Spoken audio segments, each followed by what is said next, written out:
안녕하세요. 여러분과 함께 정치의 지도를 그려갈 저는 수능 완성 정치를 맡은 박보입니다. 네, 좀 이 리듬감이 늘 일정해서 바꿔보려고 해도 안 돼요. 박보입니다. 네, 오늘은 5단원으로 나가게 되는데요. 선생님이 신문을 최근에 이제 본 내용 중에 영국에서 폭동이 일어난 그런 기사들을 이제 주의 깊게 이렇게 봤습니다. 사망자도 4명이나 이런 기사까지 오늘 보니까 났더라고요. 토트넘 되게 많이 들어봤어요. 토트넘이 혹시 축구 있나요? 그렇죠. 네, 토트넘에서 시작된 영국 폭동이 런던까지 갔다라는 기사를 본 것 같은데 그게 그렇게 확산되고 그런 이유가 그 소셜 네트워크 있잖아요. 이런 걸로 해가지고 몇 시에 집합, 해산, 바로 폭동 막 이렇게 하고 바로 해산 이렇게 하다 보니까 그런 현상들이 지금 며칠째 이어지고 있다고 해요. 그런데 이제 왜 그런 폭동들이 일어났는지 그 배경을 살펴보면 양극화 현상, 빈부격차 그런 문제라든지 청년 실업 이런 것 등이 원인으로 지적된다라고 합니다. 그래서 영국 사람들이 젊은 사람들이 휴가 주면 뭐하냐, 갈 돈이 없는데 이런 현실이래요. 유럽의 지금 영국의 그런 상황들이. 오늘 마침 이야기할 주제가 현대 민주사회의 과제입니다. 그 과제 중에서 가장 중요하게 그리고 5단원에서 시험 문제에 빈번하게 나오는 게 이 현대 민주사회의 과제 중에 사회통합이라는 부분이에요. 복지라는 부분들. 그래서 오늘 이 시간에 마침 이야기할 주제와 맞아서 그런 사회 현상들에 대해서 이야기를 했고요. 그래서 더더욱 사회통합이라는 것 그리고 복지라는 것이 중요하다라는 생각도 듭니다. 오늘 이 시간에 5단원으로 들어가게 되고요. 이번 시간 29강이잖아요. 벌써 29강 30강 불과 2강 만에 5단원을 다 정리하겠습니다. 그것이 가능한 이유는요, 여러분. 5단원의 성격이 전체 1, 2, 3, 4단원에서 공부했던 내용들을 정리하는 단원이라고 볼 수 있기 때문에 그렇습니다. 그래서 5단원에서 공부할 주제는 크게 4가지입니다. 오늘 이번 시간에 2가지 주제 공부할 거고요. 다음 시간에 2가지 주제 이야기하겠습니다. 이번 시간에 공부할 주제가 뭔지 살펴볼까요? 네, 보겠습니다. 자, 여러분. 우리가 지금 17번째 주제를 하고 있잖아요. 17번째 주제의 제목이 바로 정치 발전과 현대 민주사회의 과제입니다. 그래서 오늘 공부할 2가지 주제 역시 정치 발전 하나, 그리고 현대 민주사회의 과제 하나 이렇게 2가지입니다. 전체적으로 선생님이 베이직이라고 썼습니다. 시험에 안 나오는 경우도 있고 많이 빈출되지 않기 때문에 그렇긴 한데 여러분 수능이 5단원까지가 시험 범위이기 때문에 5단원에서 반드시 출제된다고 봤을 때 한두 문제가 출제된다고 봤을 때 굳이 짚자면 여러분 현대 민주사회의 과제 그리고 여기서 정치 발전에 관한 그런데 근대화론과 종속이론이 좀 오래된 이론이라 요즘은 별로 안 나오고 꼭 짚자면 현대 민주사회의 과제와 다음 시간에 배울 정치문화 그 정도 생각하시면 될 것 같아요. 아무튼 이번 시간에 2가지 주제는 정치 발전 하나 그리고 현대 민주사회의 과제 하나입니다. 정치 발전은 무엇일까? 그 의미와 정치 발전 이론 2가지 근대화론과 종속이론 비교해서 살펴보면서 관련된 문제 볼 것이고요. 그 다음에 우리나라 정치 발전 간략하게 볼 텐데 우리가 1단원에서 이미 정치 권력의 정당성 부분을 공부하면서 사실은 같이 봤던 부분들이기도 합니다. 그래서 정리단원이라고 이야기를 하는 거예요. 그리고 현대 민주사회의 과제다라고 해서 한 5가지를 이야기할 텐데 참여, 민주사회 과제, 참여, 복지 하는 부분들도 사실 다 이야기를 한 부분들입니다.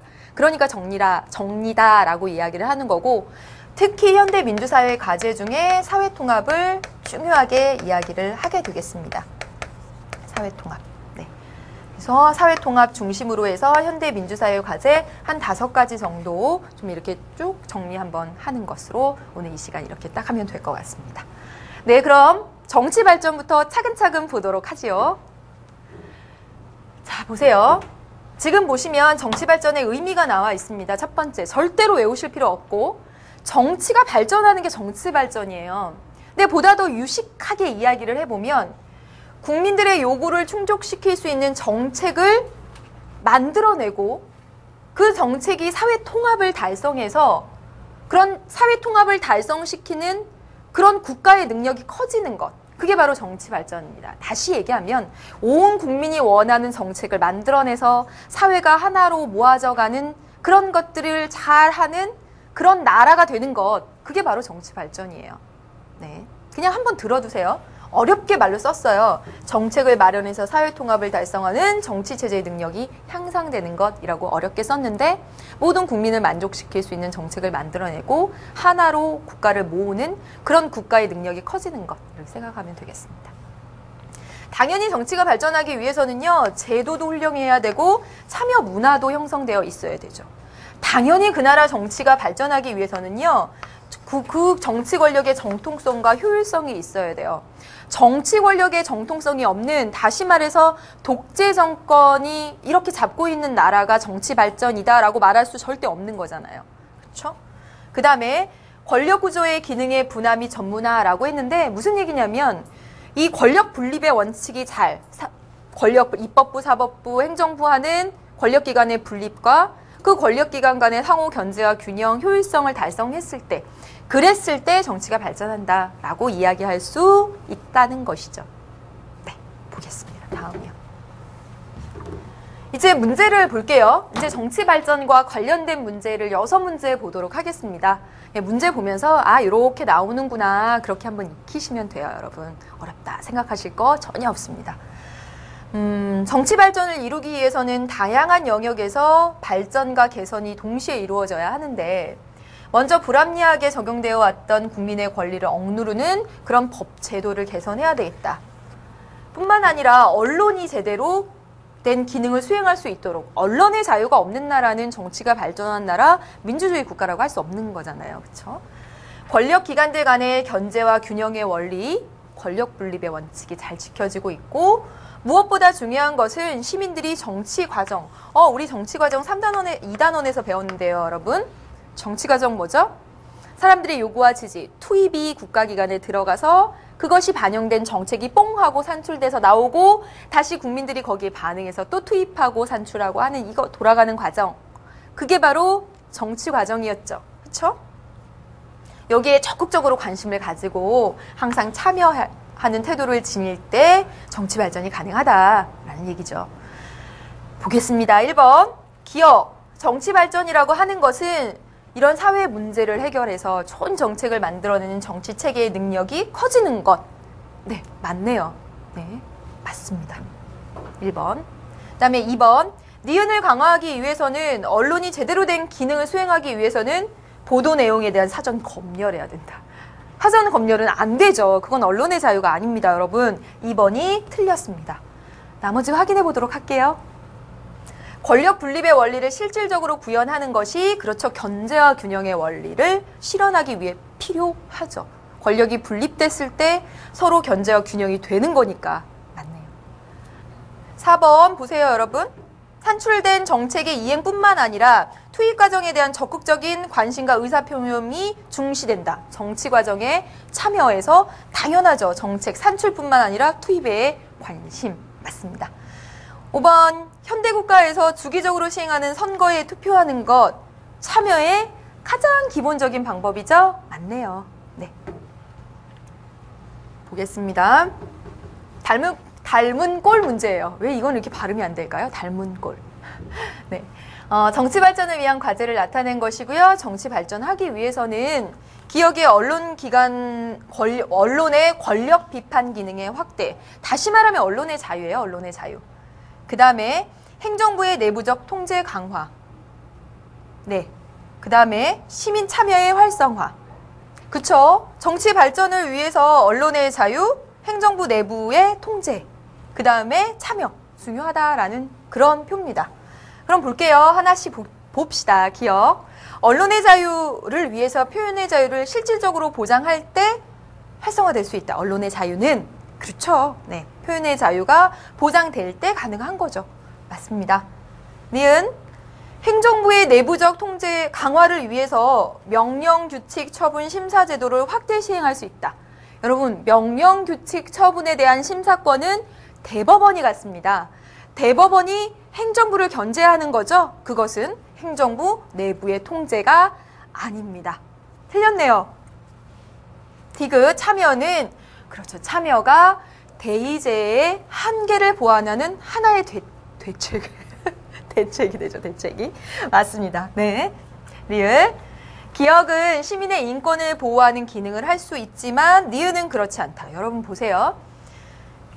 언론의 자유를 통해서 시민의 권리를 보장할 수 있고 행정부 내부의 견제, 통제 장치를 통해서 행정부가 국민의 인권을 침해하지 않도록 막음으로써 국민의 권리를 보호하는 기능을 하는 거죠. 기억, 니은 모두 다 그렇습니다. 틀렸네요. 그렇죠? 네, 여기까지 문제 봤습니다. 다음 볼게요. 1번 문제입니다. 실전 1번 문제 계속 같은 맥락으로 나오고 있어요. 정치 발전을 위해서 중요한 요소들.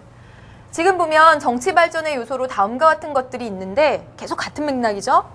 1번 평등화를 지향하는 일반적인 정신이나 태도를 향상하는 것.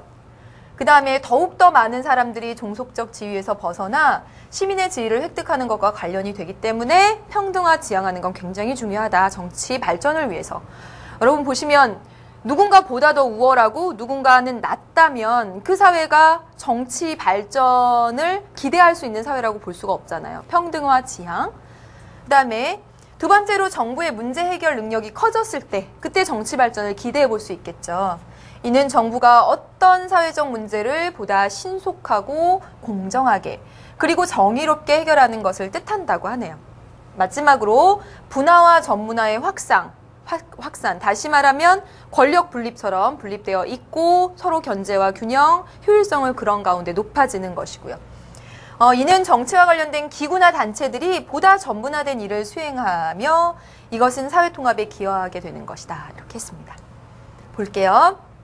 기억, 평등화를 지향하는 일반적인 정신이나 태도의 향상. 모든 사람들에게 법을 공평하게 적용하는 것은 그렇죠. 이것과 관련되죠. 법 적용에 있어서 불평등이 있다면 그 사회가 평등화를 지향한다라고 말할 수도 없는 거잖아요. 그렇죠? 맞습니다. 니은이 이루어질 경우 정부의 문제 해결 능력이 향상될 경우 사회적 갈등을 보다 완만하게 해결할 수 있다. 사회에서 벌어지는 그런 다양한 이슈들, 갈등들에 있어서 잘 해결해 나가는 능력이 있을 때, 그럴 때 사회가, 정치가 발전하게 되는 거고요. 맞습니다.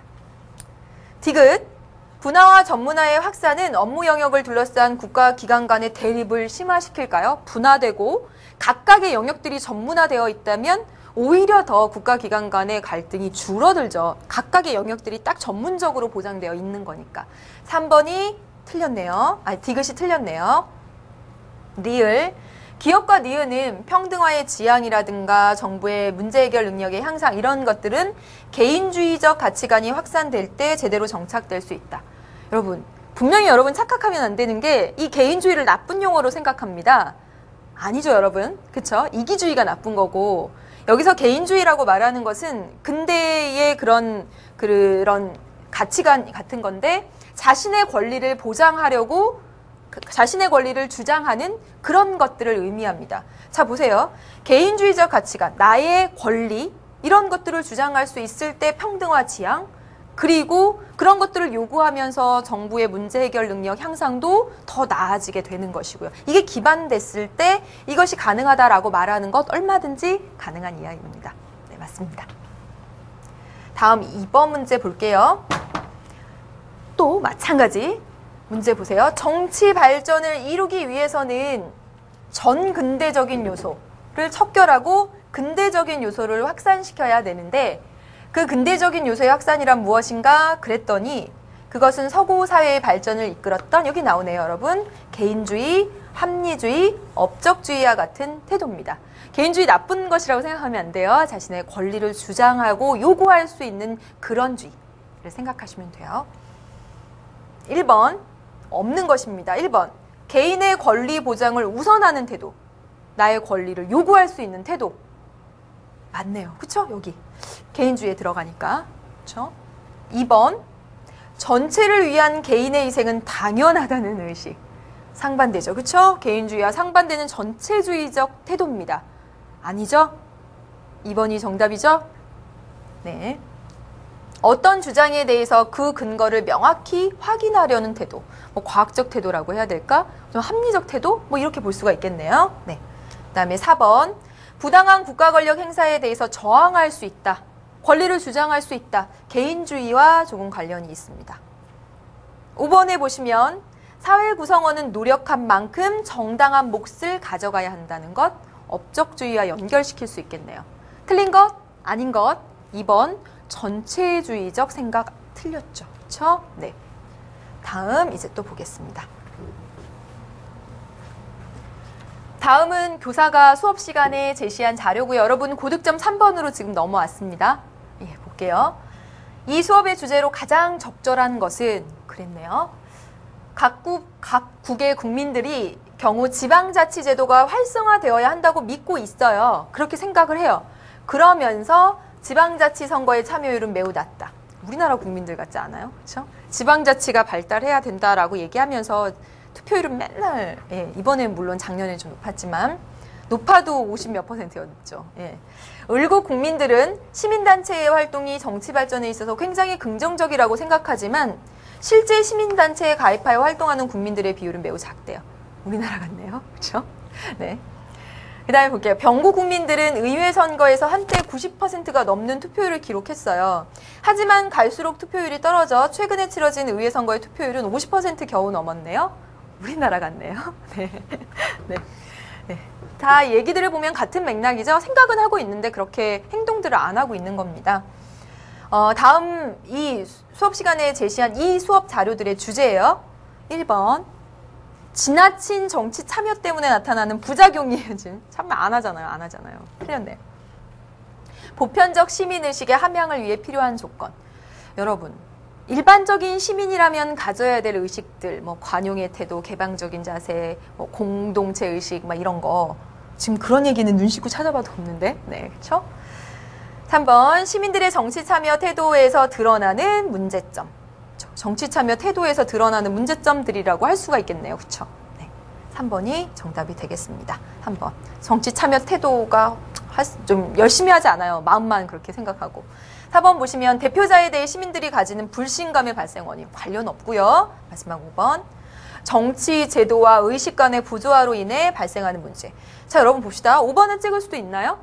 아니죠, 여러분. 분명히 정치 제도가 이 시민단체의 활동 이런 건 정치 제도라고 볼 수는 없어요. 그렇죠? 제도는 제대로 돼 있는데 의식이 못 따라가서 지금 그런 얘기는 아니니까. 그렇죠? 그래서 5번도 아닙니다. 3번 고르시면 되겠고 다음 보겠습니다. 다음 설문지를 보고 학생들이 나눈 대화 중 옳은 것을 보기에서 골라라. 설문지. 자신의 성별은 무엇입니까? 여자. 네. 귀하의 연소득은 얼마나 됩니까? 네, 그 다음에 넘겨주세요. 그 다음에 우리나라 정치 발전을 위해서 시급히 개선되어야 할 요소는 무엇이라고 생각합니까? 정당의 민주화, 이것도 필요하고요. 언론의 자유, 시민단체 활성화. 저는 정치를 가르치는 사람으로서 가장 기본적인 것부터. 투표율도 낮잖아요. 기본적인 저거 할게요. 당신의 정치적 성향은 어디에 해당한다고 생각하십니까? 급진 좌파, 보수 우파, 뭐 이렇게 있네요. 전 중도 이렇게 할게요. 네. 이렇게 설문지를 적어봤습니다. 저걸 안 적었네요. 그렇죠? 연소득. 보겠습니다. 갑 설문을 통해 응답자의 정치적 성향을 객관적으로 파악할 수는 없어. 그랬네요. 그렇죠. 객관적으로 파악하기가 어렵죠, 여러분. 왜냐면 선생님도 할 때 이랬잖아요. 중도로 할까요? 이렇게 했잖아요. 다른 사람들도 아마 그렇게 했을 겁니다. 이 설문조사라는 것의 자체는 주관적일 수밖에 없는 것이죠. 그렇죠? 맞는 얘기입니다. 을 볼까요? 응답자가 중시하는 정치 발전의 요소를 제대로 표현하지 못할 수 있죠, 여러분. 그렇죠? 선생님은 정치 발전을 위해서 시급히 개선되어야 할 요소를 지방자치의 활성화라고 생각해요, 만약에. 근데 여기 없습니다. 그러니까 그냥 4번을 찍었거든요. 네, 그렇게 될 수. 응답자가 중시하는 정치 발전의 요소가 없다면 진정으로 원하는 정치 발전이 무엇인지 제대로 표현하지 못할 수 있죠. 맞네요. 갑과 을이 정답이 되겠습니다. 더 볼까요? 정치적 성향과 정치 발전 요소 간의 인과관계를 알아내려고 하고 있어 라고 했네요. 자, 여러분, 인과관계라고 하는 것은 원인과 결과관계입니다. 다시 말하면 지금 정치적 성향과 정치 발전의 요소 간의 인과관계가 있다고 하는 건데 다시 말하면 중도라고 찍은 사람은 선거에 참여를 했겠고 좌파라고 찍은 사람은 이걸 했겠고 하는 그런 것들 간의 원인과 결과관계가 성립할 수 없는 거죠. 사회과학에서는 이게 안 되는 거잖아요, 사실. 그쵸? 틀렸습니다. 보세요. 연령과 소득에 따라서 중시하는 정치 발전 요소의 차이점을 알아보고자 하는군. 선생님 여기 연령 아까 안 찍었는데 성별, 소득이었죠. 그쵸? 성별이었습니다. 네, 이런 건 진짜 함정에 빠질만 하겠네요. 틀렸네요. 네, 여기까지 봤습니다. 이제 넘어와서요. 정치 발전 이론으로 넘어왔습니다, 여러분. 많이 나오진 않아요. 네, 간단히 딱 생각하시면 되겠습니다. 딱 두 줄기를 생각하세요. 근대화론과 종속이론인데 근대화론의 전제는 전 세계는 저개발이거나 개발되거나 전근대 사회에 있거나 근대사회에 있거나 농업사회에 있거나 공업사회에 있거나 이렇게 이분법적으로 생각합니다. 그래서 개발되고 근대적인 공업사회는 서구 민주국가고 나머지는 아니다. 그렇다면 우리들이 잘 나가고 있으니까 우리 하는 대로 따라와. 그러면 너희들도 근대사회가 될 수 있어 하는 게 근대화론입니다. 그런데 종속이론은요. 세계는 중심부와 주변부로 나누어져 있다라고 봅니다. 그러면서 중심부에서 모든 이익을 가져가는 것이 서구 사회고 나머지 나라들은 종속되어 있다라고 보는 거죠, 전제가. 근대화론자들은요. 그 나라들이 아직 발전하지 못하고 있는 이유는 그 나라들이 전근대적이기 때문이기 때문에 그렇다라고 생각해요. 그래서 근대화론자들은요. 이 나라들이 발전하기 위해서는 서구의 이념과 제도를 수용해서 따라하면 된다고 봅니다. 그런데 종속이론에서는요. 이 나라들이 지금 우리나라들이 이렇게 그 나라들이 못 살고 있는 이유는 강대국에 종속되어 있어서 그러니까 여기서는 오히려 서구로부터 독립해서 자생적으로 가야 된다라고 보는 거죠. 반대죠, 여러분? 이제 더 보겠습니다. 장단점 볼게요. 이 근대화론의 장점은 아시아 그리고 구공산권의 민주화를 설명하기에 굉장히 좋습니다. 우리나라도 사실은 그랬잖아요. 서구 민주주의 제도, 경제제도 이런 거 받아들여서 이만큼 왔잖아요.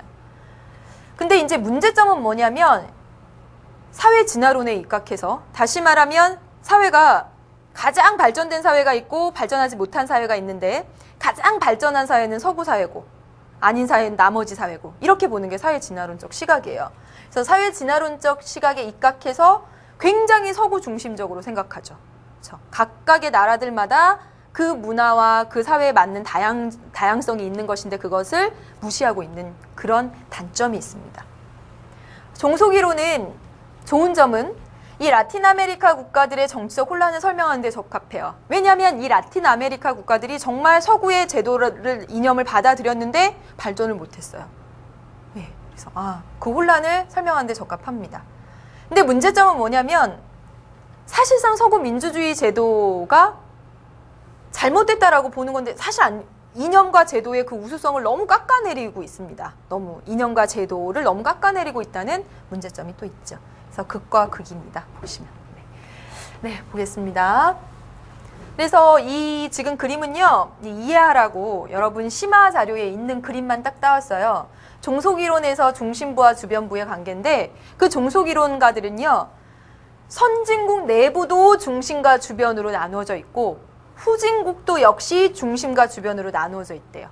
그래서 주변을 형성하는 게 농촌이고 중심이 도시고 그래서 지금 보세요. 경제적 잉여의 흐름. 그러니까 이익은 이 농촌의 이익을 이 주변부 나라 제3세계의 도시가 다 가져가고 그리고 여기 가져간 거는 전체적으로 또 선진국이 다 착취해 간다라는 겁니다. 그러니까 이 관계를 끊어야 된다라는 것이에요. 예, 종속이론가들의 생각입니다. 제 문제 볼까요? 다음 글을 통해 내릴 수 있는 결론으로 가장 적절한 것은 그랬습니다. 20세기 중반 이후 독립을 이룬 많은 신생 독립국들은 정치 안정과 빠른 사회 성장을 위해서 서구 사회의 앞선 문물과 제도를 앞다투어 도입했습니다. 근대화론에 입각해서 그런 거네요. 하지만 이 중에서 정치 안정을 이루면서 사회 발전을 제대로 이룬 나라는 거의 없대요. 그래서 이 사실에서 알 수 있듯이 무분별한 서구 제도의 도입이 반드시 정치 발전을 가져온다고 단언할 수는 없다. 그 제도가 좋더라도 그 사회에 맞게 바꿔져 가야 되는 거죠. 그렇죠? 바뀌어져야 되는 거죠.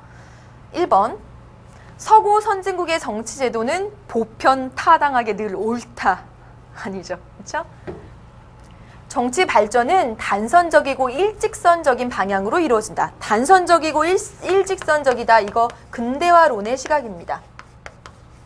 정치 발전의 방향은 이 방향밖에 없다라는 거예요. 그래서 이 끝에는 서구 선진국이 있는 거고, 그리고 너희 지금 못 사는 나라들은 지금 여기 있다라는 것이에요. 그래서 이 못 사는 나라들이 이렇게 되려면 이 방향만 따라와라. 다시 말하면 서구 선진국의 제도와 이념을 도입해라 라는 이야기입니다. 아니죠, 여러분. 도입이 반드시 정치 발전을 가져온다고 할 수 없다라고 했잖아요. 3번, 서구의 정치제도는 신생 독립국에 부정적인 역할만 끼친다. 아니겠죠? 네. 각 국가는 자신들의 실정에 맞는 정치 제도를 발전시키기 위해 노력해야 된다. 그 얘기죠.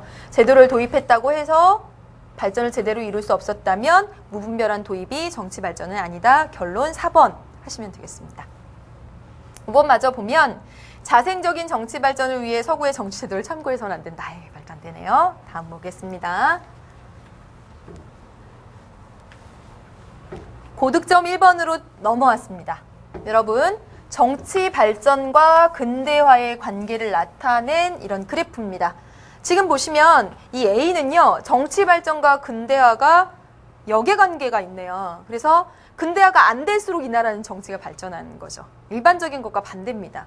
그런데 B는 근대화가 될수록 정치 발전하는 모습, 이 C는 초반기에는 급격하게 근대화가 되면서 급격하게 정치 발전했다가 이제 완만하게 가는 모습, D는 정치 발전이 오히려 후퇴하는 모습입니다. 나중에 가서는 볼게요.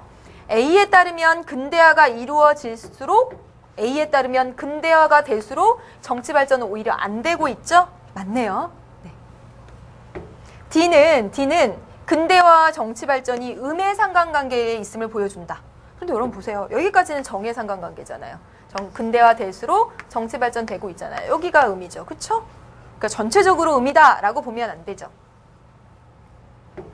B와 C는, BC입니다. 여기 B와 C는 정치 발전을 설명하는 근대화론을 지지하는 근거가 될 수 있겠죠. 그쵸? 정치 발전하기 위해서는 근대화해야 돼. 근대화할수록 정치 발전하고 있잖아요. 계속 꾸준히 처음엔 급격하다가 나중에는 완만히 아무튼 정치 발전하고 있는 거니까 맞네요. CD에 따르면 가하 수준을 넘어서서 진행되는 근대화는 정치 발전에 도움이 되지 않는다. 여러분 보세요. 가하 수준을 넘어서서 근대화되면 정치 발전이 떨어지죠. D는. 그렇지만 C는요. 전보다 속도는 느리지만 여전히 완만히 정치 발전이 되고 있는 겁니다. 틀렸네요. 그렇죠? 리을도 틀렸습니다. 여기까지 지금 정치 발전 이론 두 가지 근대화론과 종속이론에 관련된 문제들을 봤습니다. 이제 우리나라의 정치 발전으로 가볼게요. 우리나라의 정치 발전, 근현대사 시간에 하면 이 얘기 몇 시간 하실까요? 최태원 선생님은. 그렇죠? 그렇지만 우리 아주 간단하게 정치니까 간단하게 보겠습니다. 여러분 지금 보시면요. 우리나라의 정치 발전은 이 87년 6월 민주항쟁을 중심으로 이야기할 수 있어요. 87년 6월 민주항쟁을 중심으로 그 이전까지는 민주정치의 실현기, 독재 정권에 대한 저항기였고 그 이후는 민주정치의 발전기입니다. 이전과 이후로 나눠서 이야기를 할 수 있습니다. 보시면 여러분 뭐 잘 아시죠? 이승만 정권을 붕괴시킨 4.19 혁명, 그리고 박정희 독재 정권에 대한 유신체제 반대운동 70년대에 있었고 신군부 쿠데타, 12.12 군사 쿠데타 전두환에 대한 광주 민주화운동 5.18 이 있었죠. 그렇죠? 네. 그런 과정들을 거치고 87년의 6월 민주항쟁을 통해서 대통령을 이제 우리 손으로 뽑게 됐습니다. 그러면서 아주 급속도로 발전이 이루어졌죠. 보시면 이제부터는 정말 민주적 선거를 통한 정권 교체가 계속돼 왔어요. 정말 대단한 나라입니다. 진짜. 박수. 네.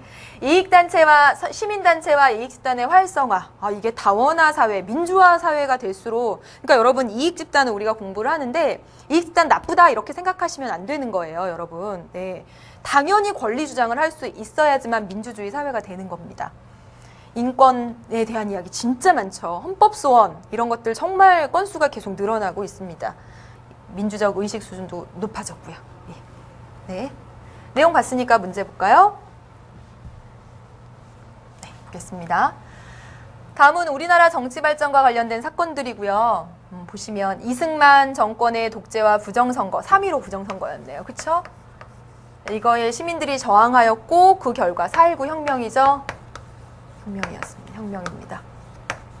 그리고 여기 보세요. 유신헌법으로 헌법이 개정된 이후 독재적인 통치에 대한 저항, 유신체제 반대운동 1970년대에 있었어요. 그 다음에 대통령 간선제와 체육관에서 뽑으려고 7년 단임제였던 헌법의 통치구조를 대통령 직선제와 5년 단임제로 바꾸는 계기가 된 시민운동 6월 1987년 6월 민주항쟁입니다. 민주항쟁 이야기입니다. 볼게요. 기억. 이 4.19 혁명 이후에 의원 내각제 도입을 하는 개헌이 이루어졌죠. 물론 그 다음에 쿠데타로 또 금방 끝났지만 맞습니다. 나가 나타날 당시의 헌법은 삼권 분립의 의의를 심하게 퇴색시켰다는 평가를 받죠. 신대통령제에 버금가는 그런 형태. 독재적인 통치라고 여기 나와 있죠. 맞네요. 다가 발생하게 된 결정적인 계기는 여러분 다 지금 보시면 이 6월 민주항쟁 이야기예요. 신군부 세력의 권력 탈취에 대한 저항. 이건 뭐죠, 여러분? 신군부가 12.12 군사 쿠데타로 광주에서 일어난 5.18 민주화운동 이야기죠? 틀렸네요. 그 다음에 가와 달리 나는 권위주의적 통치에 대한 국민들의 저항이다. 그럼 보시면 다 권위주의적 통치에 대한 저항이에요. 이런 역사를 거쳐서 우리나라가 지금 이만큼 온 겁니다. 네, 틀렸어요. 가나다 모두입니다. 네, 이제 마지막 주제입니다. 현대 민주사회의 과제인데 선생님이 이거 과제 맨 끝에 미래사회 대응 쓰다가 여기 대응으로 이렇게 현대 민주사회 과제 5가지 볼 건데 우리가 민주주의의 원칙, 예, 뭐 헌법의 기본 원리, 민주주의의 원리 이런 거 뭐 5가지, 6가지 외우잖아요. 여기서 현대 민주사회 과제 5가지 나오는 건 외우실 필요 전혀 없습니다. 전혀 없습니다. 전혀 없고 다만 시험에 자주 출제되는 건 이 2가지입니다. 이 2가지 정도. 현대 민주사회가 잘 정착하기 위한 과제로 첫 번째, 사회가 통합해야죠. 그쵸? 사회가 갈기갈기 찢어져 있으면 그 사회 발전하겠어요? 여러분 보세요. 종교로, 민족으로, 인종으로 이렇게 갈라져 있는 나라들 치고 잘 살고 발전한 나라들 못 봤죠? 사회 통합 첫 번째입니다. 지역 간에, 계층 간에, 세대 간에 이런 노사 갈등 등 사회가 다원화되면서 정말 많은 갈등들이 표출되잖아요. 이 갈등들을 잘 해결하고 하나로 만들어가는, 그랬을 때 현대 민주사회에 발전할 수 있다라는 첫 번째 과제입니다. 사회 통합입니다. 네. 그 다음에 현대국가의 특징은 복지국가를 지향하는 것이죠. 우리 헌법의 기본 원리에도 보면 복지국가의 원리도 들어있잖아요. 근데 복지를 하다 보면 여러분 보세요. 복지를 할 수밖에 없는 이유는 빈곤과 불평등, 노사대립, 실업 등 이 자유민주주의의 문제점이 나타나기 때문에 모든 사람들의 인간다운 생활을 보장하기 위해서 복지국가는 반드시 현대민주사회의 원리 중에 하나입니다. 그런데 이 복지를 하다 보니까 문제점은 뭐냐면 제일 큰 문제점은 행정부가 비대화되면서 행정국가화 현상에 따른 인권 침해 현상이 나타났더라는 거죠. 우리가 뽑지 않은, 그쵸, 그 사람들은, 행정부는 우리가 뽑지 않았잖아요. 그 사람들에 의한 행정의 비대화로 인해서 국민의 기본권을 침해하는 그런 결과들이 나타났더라는 거예요. 그렇다면 현대 민주사회에서 복지 당연히 해야 된다면 복지를 하는 과정에서 인권 침해가 없도록 복지와 인권의 조화가 필요하겠다. 여기서 기억해야 될 용어 행정국가화 현상 기억해야 되겠죠. 여러분 지금까지 다 공부한 내용의 총정리예요. 5단원은 정말 어떤 용어 하나하나 다 사실 다 들어본 거잖아요. 다음 보겠습니다. 그 다음에 뭐 여긴 그냥 들어주세요. 세계화 됐고 국제협력 중요하다. 현대 민주사회의 과제, 개방적 자세 필요하다. 그냥 들어주시면 되겠습니다. 참여 중요하다. 참여는 좀 강조해야지. 참여 중요하니까. 그 다음에 정보화로 인한 사회적 변화에 적응하는 것, 민주사회의 과제다. 민주사회 과제 지금 5가지 중에서 여러분 사회 통합, 복지와 인권의 조화, 참여하는 정도 기억하시면 되겠네요. 이제 현대 민주사회의 과제와 관련된 문제들을 풀어보면서 이 시간 정리할게요. 자, 4번 문제입니다. 실전 4번. 현대사회의 문제점이에요. 현대사회에서는 다양한 이익 집단이 존재하고 이에 따라 이해관계의 충돌과 갈등이 심하게 나타나고 있다. 갈등. 현대사회에서는 통일적이고 근본적인 규범에 대한 합의가 어렵다. 어떤 것이 옳은 것이며 어떤 것이 바람직한 것인가에 대해서 사회 구성원들이 서로 다른 의견을 내세우는 경우가 많다. 갈등의 경우, 소지 이런 것들이 많다라는 얘기네요.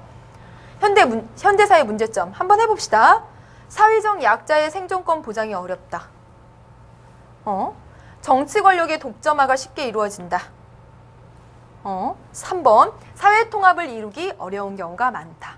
3번 하는 게 제일 적절하죠. 갈등, 서로 다른 의견을 내세우고 갈등, 그렇다면 사회 통합을 이루기 어려운 경우가 많다. 그래서 사회 통합을 이루는 것이 현대 민주사회의 과제다라고 이야기를 할 수가 있겠습니다. 다음 볼게요. 고득점 2번 문제로 넘어왔어요. 자, 보세요. 두 신문기사를 보고 적절한 내용을 발표한 학생을 고른 것은 이랬습니다. 5단원이 이런 형식으로 지금 나온다면, 현대 민주사회 과제가 이런 형식으로 나온다면 가장 이상적인 것 같아요. 이런 형식이. 2010년 10월 말 법무부 등이 조사한 국내 외국인 근로자 수가 56만 명. 와, 진짜 다원화 사회네요. 그쵸? 진짜 많네요. 56만 명이 외국인이래잖아요. 하지만 불법 체류자까지 포함하면 100만 명 가까이 추산한대요. 와. 하지만 이들에 대한 차별은 사회 곳곳에 만연해 있고 여러 가지 부작용도. 외국인이 사실 이렇게 많다면 다문화 사회가 이제 된 겁니다. 근데 거기에 대한 이런 포용과 이런 것 없이 가다 보면 진짜 큰 사회 문제가 될 수 있어요. 여러분 프랑스에 보면 이민자 폭동 이런 거 있었잖아요. 네. 그러니까 포용하고 같이 어울려 산다 이런 생각을 가져야 되겠죠. 우리나라의 1인당 국민소득은 2만 달러를 돌파했다. 와. 이를 기초로 간단히 계산해 보면 4인 가족 기준으로 하면 1인당 국민소득이 2만 달러니까 4인 가족 기준으로 하면 연간 소득이 8만 달러를 넘어야 한대요. 그런데 우리나라 가구 중에서 이 기준을 충족하는 가구는 10%가 안 된대요. 그러면 사실 돈은 많이 벌고 있는 거지만 그것은 몇몇의 정말 부자들이 많이 벌고 있고 나머지 빈부격차가 크다는 거죠. 양극화. 양극화 얘기하고 있는 겁니다. 빈부격차. 해볼게요. 가에서 나타나는 문제의 원인으로 우리나라 국민들의 근로 기피 현상을 둘 수 있다. 예, 여러분. 외국인 근로자가 많이 들어오는 이유는 우리나라 사람들이 이제 3D 업종 이런 데는 잘 안 하려고 하는 그런 이유도 있겠지만 여러분 지금 여기 보면 사회적 차별 이런 것들이에요. 외국인 근로자에 대한. 그것이 우리나라 국민들의 근로 기피 현상 다 배짱이라서 아닙니다. 아닙니다.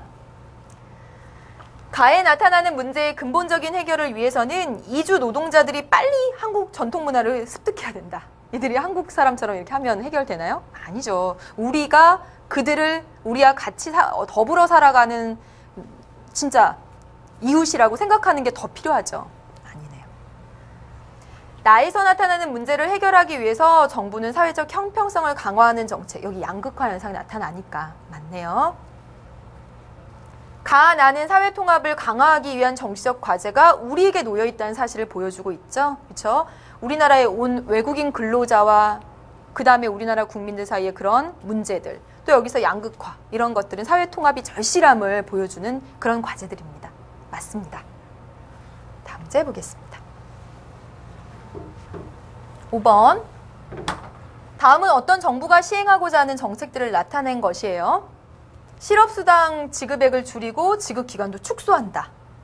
최저생계비를 지급하는 소득의 하한선을 상향 조정한다. 예전에는 최저생계비를 지급하는 소득의 하한선이 60만 원이었다면 이제 100만 원부터 준대요. 그럼 60만 원대는 아니다.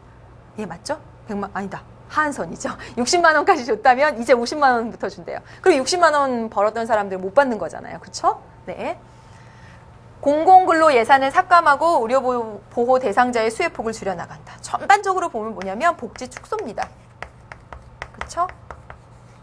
복지 축소가 가져올 내용이에요. 네. 기억, 정부의 재정 지출 규모는 줄어들겠죠. 복지를 줄이고 있잖아요. 네, 틀렸네요. 계층 간의 소득 격차 확대로 사회 갈등이 심화될 수 있겠죠. 네, 사회적 약자에 대한 배려가 줄어들고 있는 거니까 보다 더 격차는 커져가겠죠. 맞습니다. 국가에 의한 자유, 사회권. 사회권 보장이라는 국가 이념이 약화 맞네요. 그렇죠? 복지 축소니까. 소득 재분배를 통해 실질적 평등을 보장하려는 취지가 약화죠. 약화. 그런 취지가 약화되고 있습니다. 축소니까. 그렇죠. 네, 이제 다음 문제로 넘어가겠습니다. 열심히 풀고 있는데 보겠습니다. 현대사회 과제입니다. 근대 이후 사회 전체적인 부의 증대에도 불구하고 빈부격차, 환경오염, 자원 고갈의 문제가 심각하게 대두되면서 인간다운 삶의 보장을 요구하는 목소리가 커졌다. 여러분 이거 뭐죠? 복지죠, 복지. 복지. 현대사회의 아주 중요한 키워드입니다. 그런데 현대사회에 들어서면서부터 정부의 역할이 확대되면서 특히 행정부의 기능이 강화되면서 입법부와 사법부의 역할이 축소되고 권리침해, 인권. 여러분 보시면 복지와 인권의 조화가 과제겠구나 라는 것을 알 수가 있습니다. 1번 시민 양성 빨리 넘겨주세요. 2번 그렇죠? 2번 정답 되겠네요. 네. 다음에 다음 문제로 넘어가겠습니다. 이제 마지막 문제입니다, 여러분. 다 풀었어요, 여러분. 네. A 용어를 검색한 결과인데 A에 대한 설명으로 옳은 것은 했습니다, 여러분. 20세기에 들어서 복지가 강조되면서 행정이 사회 안정자로서 역할뿐만 아니라 사회 변동의 촉진자로서 행정이 커진 거네요, 역할이. 그렇죠? 그래서 이 A는 선후진국을 막론하고 보편적인 현상으로 나타나고 있습니다. 행정국가화 현상입니다. 선진국에서는 복지 때문에, 후진국에서는 독재, 그쵸? 국가 개발한다라고 하면서 행정국가화 현상이네요. 기억하시라고 했었죠? 보겠습니다. 옳은 것이에요. 의회의 통법부와 용어 하나 기억합시다. 여러분, 의회는 국민의 대표기관으로서 법을 만드는 그런 기관입니다. 그렇죠? 그래서 다양한 역할들을 해요. 근데 지금 보면 행정부의 역할이 커지면서 의회는 단순히 법을 통과시키는 역할만 한다.